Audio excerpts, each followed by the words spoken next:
Welcome Welcome to to Shade in Shade the in the City. City. I'm Treese, It's Nels. and we are getting caught up. So I am in a great mood. But yes, we are getting caught up, and we are reviewing Love and Marriage Huntsville. We are on episode 5. It seems like it is flying by, guys. So yeah, I'm ready to get into it and see Miss Mel and Destinee have this conversation, okay? And see Mel tell her you're gonna have several seats, okay? So let's get into it and let's get shady.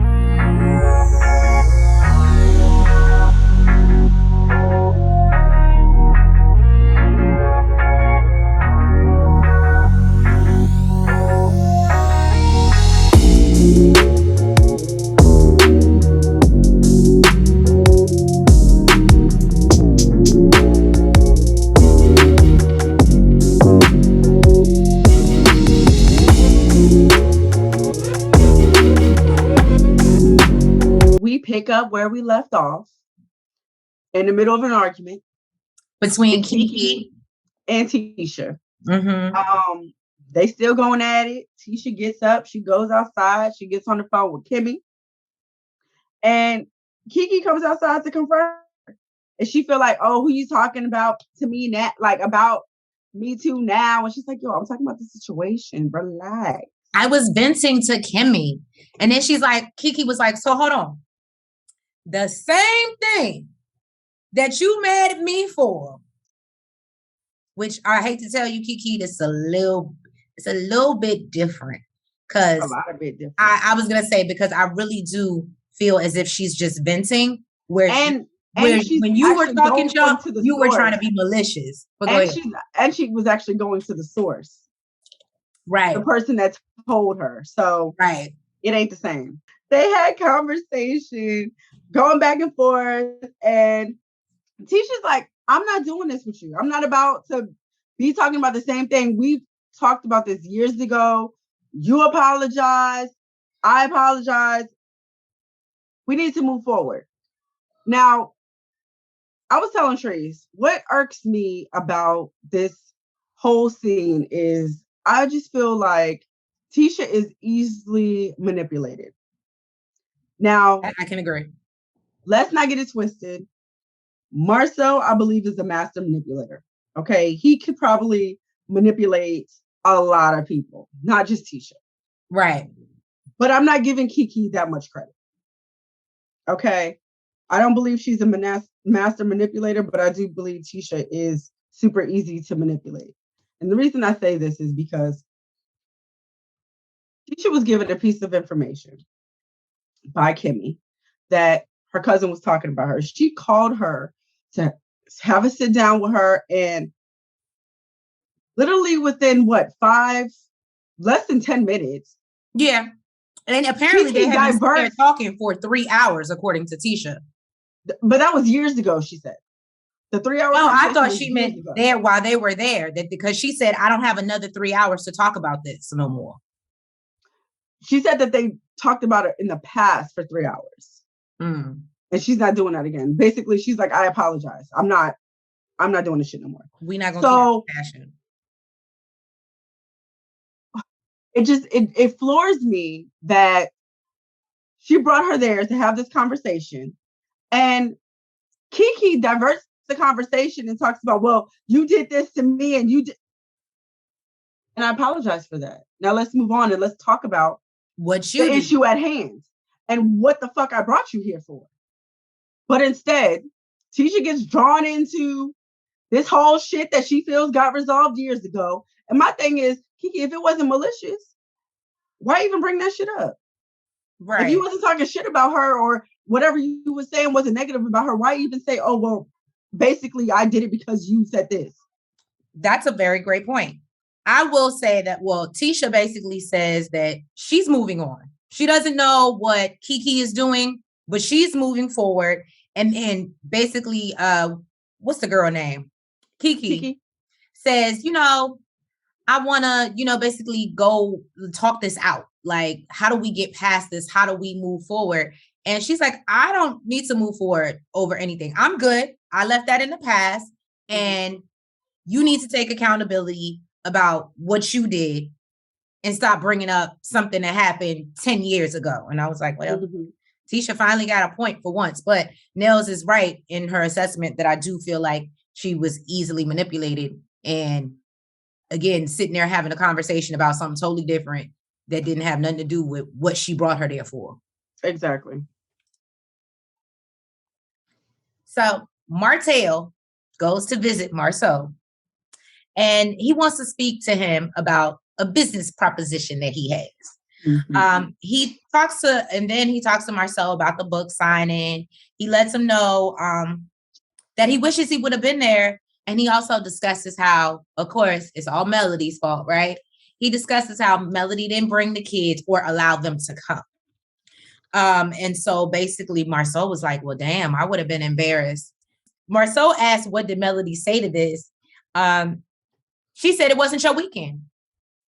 Well, he said she would have said that, but he couldn't get her ass. Oh, he couldn't get through because she won't answer his phone calls. Yeah, that's true. Martel says he has no way in touch to get in touch with her. Marceau feels bad that this happened and basically feels they're both using the kids as pawns. He says at the end of the day, the pawns always get crushed. And I play chess. I agree. You never want to do that. He invites Marceau to Atlanta for his book signing. He's kind of hesitant at first, like, I don't really know. The last guy's trip is going to be like the last guy's trip that we went to. And he's like, no, it's going to be, it's going to be all right. And he's like, well, I'm sure Tisha will be okay with it. You can count me in. Yeah, because he went all the way to Africa with no problem. Right. Hey, whatever works for them. Then Martel brings up wanting to team up again to work with Scholt, which apparently is the Scotts and Holt. Martel brought them the idea, which I thought was interesting, but now is no longer a part of the business and wants to buy back in. Marcel says, girl, you got to go all back to the beginning. Oh, okay. Yeah. Marcel says that he needs to talk it over with his wife, which kudos, Marcel. But I also feel that you only said this because you really don't want to work with Martel. So you're going to run it by Tisha and hope that and make her the bad guy and make it seem like she's... Jeez, I gave him more credit than that. I don't. He's manipulative. That's so smart. We also see Martel say to him, well, I guess you can't tell me how you feel about it or kind of how you're leaning until you talk to your wife. And he says, no, I think you've been a great businessman. I do like some of your tactics and he lets him know that he's working on a project right now with Destinee, like her salon suites, and shout out to Destinee. She's even going to have like a content creator room, a conference room. So it's like a multi-use space that she's going to be doing, which I thought was super cute. And finally, get some help from the people that are around her. It's crazy. Her village. Right. Her village. So he lets Martel know you can maybe possibly partner and we can work on that together. But I'm going to go home and I'm going to talk to Tisha about it. Again, I think he wants Tisha to go ahead and say no. So he can say, well, Tisha said no, and I can't not listen to my wife. So, because all of a sudden, Marceau really cares about what Tisha thinks. Maurice is hanging up a TV and getting his hands dirty, working with his hands. Yeah, she turned on by it. They got a little nasty in the confessional, actually, talking about she getting super hot. I said, come on now. They came back from this honeymoon and they is just on cloud. So they sit down and she wants to tell him about the Tisha T. Okay. Right. The drama that she somehow got involved in. She tells him that she was on the phone with Tisha. And Tisha's venting to her about what happened with Kiki, and Kiki comes outside. It was like, oh, who you on the phone with? I'm on the phone with Kimmy. Oh, why are you telling her? Why are you talking about her, about our business? You doing what you told me not to do. All this stuff. Right. All this stuff, right? And we know that Kimmy got off the phone, but so she ain't get it all. But apparently, she says that Kiki goes in and Maurice tells her, this is about to be a niece and daughter conversation. You're gonna get tied into this shit. Because they're gonna go run and obviously have a conversation with Miss Wanda. Miss Wanda's gonna get involved, somehow, attack Kimmy. We know she gonna give Melody the business because we done seen her doing it online. She gives Kimmy the business, but Kimmy get that shit right back to her. Right. Mm-hmm. She know better than talk to Kimmy too crazy. And basically, Kimmy tired of know. Kimmy tired of talking about that bullshit. She's like, look, get your ass up and get back to work because I'm trying to have a movie night. He's like, I can't work without getting paid. She's like, you get none of his. You ain't getting nada from us. You stupid. I feel that Kimmy is in a messed up situation because if she didn't say anything to Tisha, she would have been damned if once they went back and saw the footage, she would have been damned if she didn't. But because she did, it's going to come off like she was being messy. It's going to come off like she was being messy. But I do think she's going to get tied in the middle. Destinee goes to visit Maurice at his office. And can I just say that the confessional look in this one, very cute. I'm loving the green, the bob. It was very cute. We learned that her credit has dropped significantly since her divorce. She talks a little bit about her expectation of moving to build an empire with her new family, as we know, LeBeric, the baby. And obviously that didn't happen that way. We learned it's gotten so bad that she has had to look for public assistance. Maurice tries to specify, and he's like, oh, are you talking PPP loans? And she's like, no, actual public assistance. Now, Shade Squad, if y'all don't know, Destinee is going through it online right now, ever since this aired. Because as you know, these PPP loans are public record. So how she got the Benz that she's driving? I don't know. I didn't say that. But what I will say is that it is public knowledge. You can go look it up. You can see the amount that she got. So unfortunately, a lot of Love and Marriage Huntsville fans are coming at her neck. I'm going to just leave that there. I'm just giving y'all just a little tea.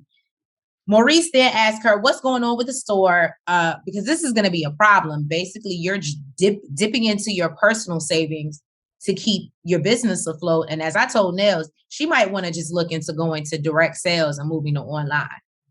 For real, for real.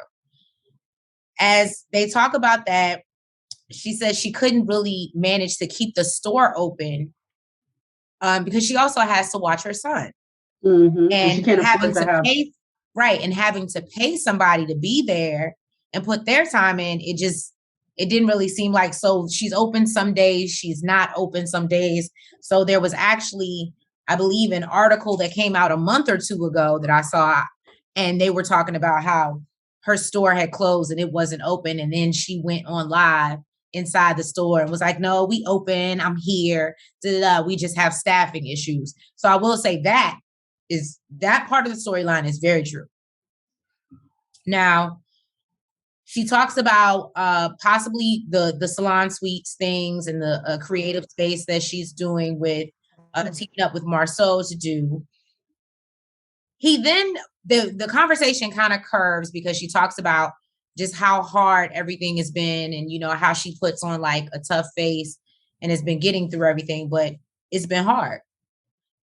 Maurice then asks her, well, speaking of your village, what's going on with you and your bestie?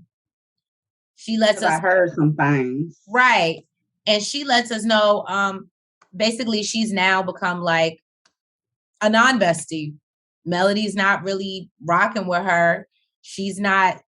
What I don't like is Destinee tries to make it seem like she doesn't know why. That's my problem with Destinee. Now, if you would just come out and say, I made a mistake, I lost a friend because I did some fucked up shit, I think it would be received a little bit better. But I think this level of ignorance that you play, I'm and an then try to innocent put it on, bystander. yeah, and then try to put it on Melody, like, oh, well, I understand people take time to themselves, but this is the same person that used to call me 8 times a day and leave me voicemails, and now all of a sudden she's ghost. And I get how that can be a dramatic change, right? But you brought on that change. It's not like Melody woke up one day and decided she wasn't talking. You did. There was a cause and there was an effect. And that's what irritates me right now about Destinee. I never really had an issue with her. But in this moment, you're irritating me because you're playing stupid. And you know why Melody's not rocking with you. And that's probably why she's not rocking with you and can't move forward, because you won't take accountability. Maurice asked her, well, if you knew what you knew, because she says, I didn't know Tisha was Melody's enemy. And Tisha didn't have to be Melody's enemy. It didn't matter if it was somebody that Melody considered to be a friend. You were talking shit about your homegirl and caught in the act. So regardless of who it was, but yes, it makes it worse when it's when it's the ops. Maurice, go ahead.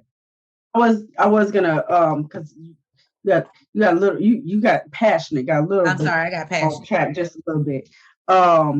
Maurice did ask her, knowing what you know now, would you still be friends with Tisha? And she says yes. She was going through a tough time, and the person that she called was Tisha. So I guess she considers Tisha to be a good friend to her now. So Marcel, being sweet, he brought his wife a cup of coffee. I don't know how good that coffee looked though. He said, he's the master of this. It actually looked great to me. You like that type. I like that dark blend. Tisha brings up the fact that she wants Marceau. Well, she wants her mother to follow Marceau, kind of shadow how him. He runs the business, shadow him, and see how he runs the business at the cigar bar. Marceau looks speechless. He's like, why would I do that? He's like, that's a tall order. It's like a tall order. I don't know why she'd be acting confused. Woman, he don't like your mama. Right. How you the only one in this world that don't know it? She know it. Right. Everybody know he don't like your mama. I love though, and again, maybe Marceau has changed and is a whole new person. I love in the confessional, she brings to his attention, well, you being a successful businessman, you want my mom to be successful since it's your investment. And this technically would be a bad investment if you don't make sure that she's ready to run this business. And I said, come through, Tisha. Use them degrees and common sense for once, girl. So she worked it in her favor, and Marceau was like, you're right. I can't say nothing. Tell her be here on Tuesday. Marceau brings up Martel, and that Martel wants to buy back into Scholt. If y'all could have seen Tisha's face, y'all. Why he want to do that? Basically. And, he says that he did express that she's the majority owner and that, he had to talk to her first. And, she feels that Martel is a good businessman and they work well together, but she doesn't trust him 100%. And she feels like trust is important, which it is. And it's because he directly tried to affect their family, with that 20 girlfriends comment. That'll do it. That'll do it. Get her done. So Tisha feels like, things like that, or for him to do things like that is still in him. So it concerns her. As it should. But she does agree because Marceau brings up the Destinee project. So she does agree to doing having him do the Destinee project alongside Marceau as kind of like a trial. Right. And, he reassures her by saying, I would never put our financials at risk, my family at risk, none of that. So, like, until you tell her about this new guys trip, but we ain't get to that part of it. He started with the Martel, and then I'm sure it's going to somehow be he had to do business in Atlanta with Martel. And then Tisha going to be like, that's a tall order. Right? Destinee and Melody meet up to discuss what is off with them. And they get right into it, child. Destinee says she's because Destinee's still sitting around here acting like she don't know. Go ahead. He says that she's been hearing from multiple friends that something is definitely off with them. And Mel says you didn't realize something was off?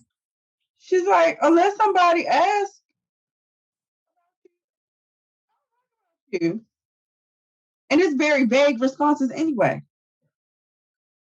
Lady, the fuck?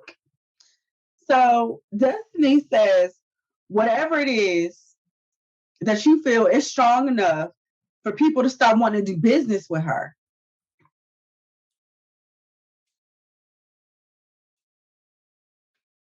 Mel says, look, there was one friend, apparently, because there was a lady that Destinee was working with, and she said they need to put a halt on their project because she didn't want the drama between Melody and Destinee to overshadow.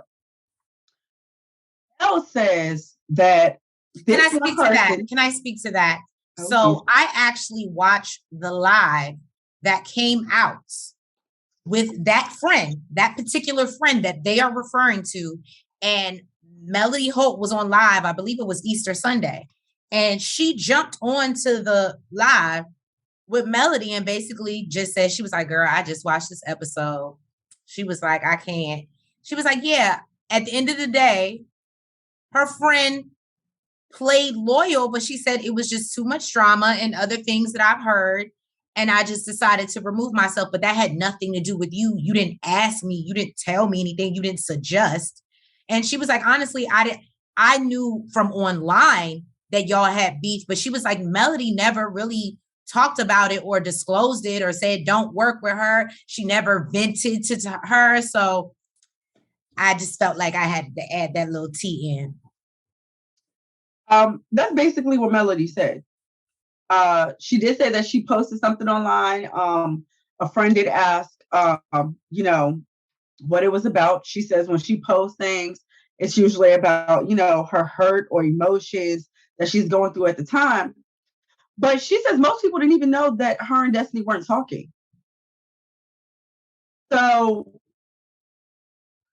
she said she ain't about to let Destinee push that narrative on her that because of their falling out, she's the reason she ain't getting no business.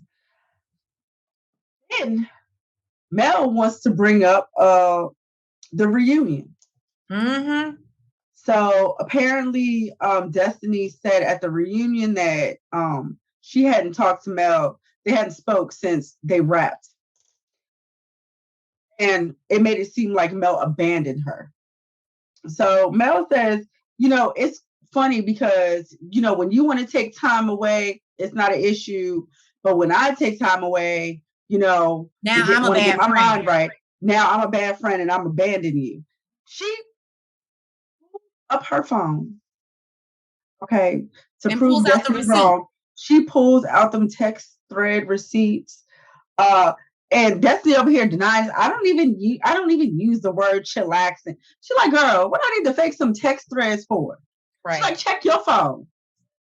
I said we didn't speak. We didn't talk. It is not the same thing. That's not, ma'am, that is not the same thing. Did he specifically say, did you communicate?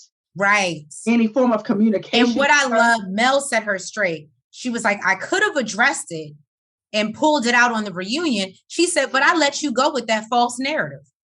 I didn't even correct you. I didn't even feel the need to correct you on stage and embarrass you, basically. And while she's going through the text messages, Destinee rolling her eyes and I was like, don't be rude. She's like, what? Excuse me? Don't be rude. So then, of course, like, it takes a turn for the worse. I'm not one of your kids. I'm not a child. Yeah, I'm grown. Da, da, da, da. She's like, no, you doing all that. You gonna listen to these text messages? She's like, it don't even matter. So I was like, if it don't even matter, why are we even having this conversation? What is there really to even talk about? That part. And she gets into, she says in the moment, I saw you as a friend, basically, because Destinee brings up, well, if it was that big a deal to you, or the whole Tisha thing, if it was that big a deal to you, why didn't you tell me when we were at brunch? Like, you know, in the moment, I still saw you as a friend. I still saw you as a sister. But as I thought about it, I was like, no, that's fucked up. And people have the right to change their mind. Why is my friend talking about me, talking shit about me?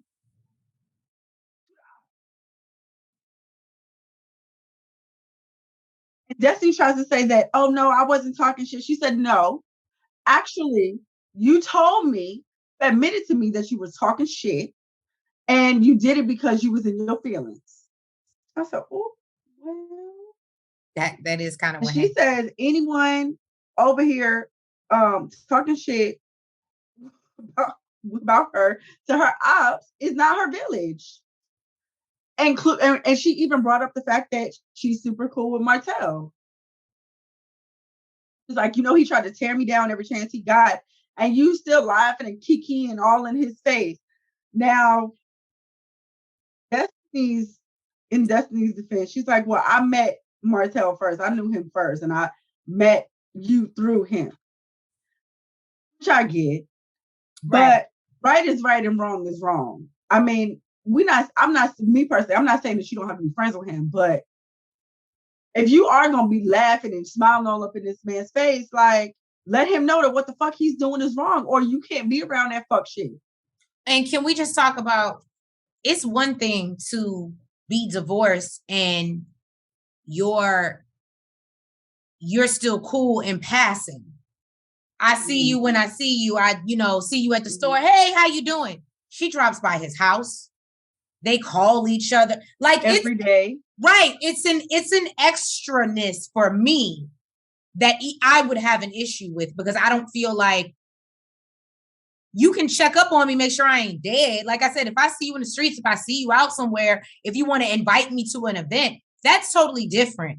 But as Nell said, they talk on the phone. She drops by his house. It for someone who is trying to distance herself, and it's hard because they have kids. So for someone trying to distance herself right now, that is a little bit much for Melody, that you're always, and how do I know? Because clearly you're talking to Tisha about me. So how do I know what the hell you said to Martel? Mm-hmm. And Mel brings up that she feels like Destinee could have cleared up the fact that she was not a good friend, and the fact basically she's only a good friend when she needs something. Right. And when she's, done using you up, she's nowhere to be found. She can't get in touch with her.